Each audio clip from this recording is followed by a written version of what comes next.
Olá, estamos de volta com mais uma aula de Direito Administrativo e nesta aula nós vamos estudar sobre os servidores públicos conforme a Constituição, a terceira parte, onde a gente aqui vai concluir esse assunto, né, abordando sobre a acumulação dos cargos, a estabilidade e estágio probatório, conceitos sobre a aposentadoria dos servidores públicos, entre outros tópicos importantes para essa matéria. Beleza? Então vamos lá.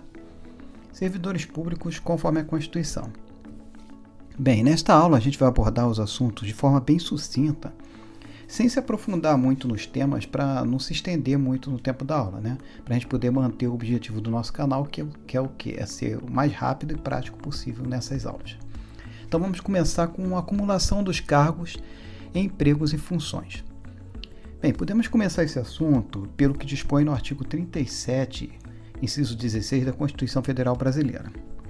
Ele dispõe assim: é vedada a acumulação remunerada dos cargos públicos, exceto quando houver compatibilidade de horários, observados em qualquer caso disposto no artigo 11, no inciso 11.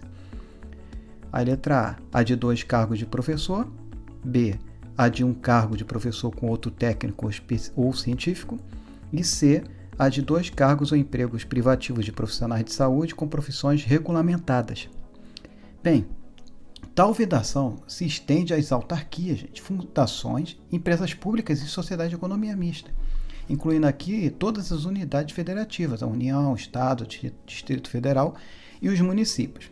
Vale também ressaltar que a emenda constitucional de 19 de 1998, ela passou também a restringir aquelas contratações, inclusive para as subsidiárias de entidades administrativas, além das sociedades controladas direta ou indiretamente pelo poder público.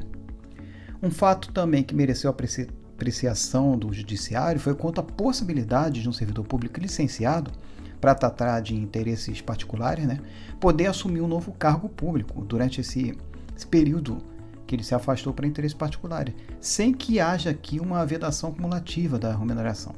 Bem, o posicionamento doutrinário é de que esse tipo de situação é possível, entendeu? Essa hipótese, porque o texto constitucional ele trata de acumulação remunerada de cargos, diferentemente da hipótese de que a licença particular não se ofere remuneração. Entretanto, o STF e o TCU, né, eles fixaram o entendimento da impossibilidade dessa acumulação de cargos, mesmo em licença do servidor para tratar de interesses particulares. Agora, a estabilidade e o estágio probatório. Bem, esses institutos eles não devem, gente, ser confundidos. Por quê? Porque o cumprimento regular do estágio probatório, ele é um pressuposto lógico, né, para a aquisição da estabilidade do serviço público. Então, eles têm essa diferença. O estágio probatório, ele trata de uma avaliação em que é submetido o servidor estatutário, né, nomeado, para um cargo de provimento efetivo. O que se verifica, gente, é a capacidade de aptidão do servidor para o desempenho do cargo que se almeja ali, né, que está determinado. Os critérios de avaliação do estágio probatório são a assiduidade, a disciplina, a capacidade de iniciativa, a responsabilidade e a produtividade.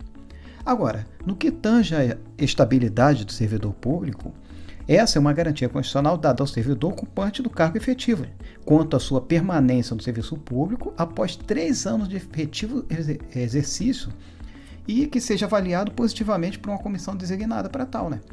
Em suma, para que se adquira a estabilidade, o servidor público ele deve ter sido aprovado em concurso público, a nomeação para o cargo do provimento efetivo, um cumprimento de um estágio probatório com proveito e avaliação especial de desempenho para fim de aquisição dessa estabilidade.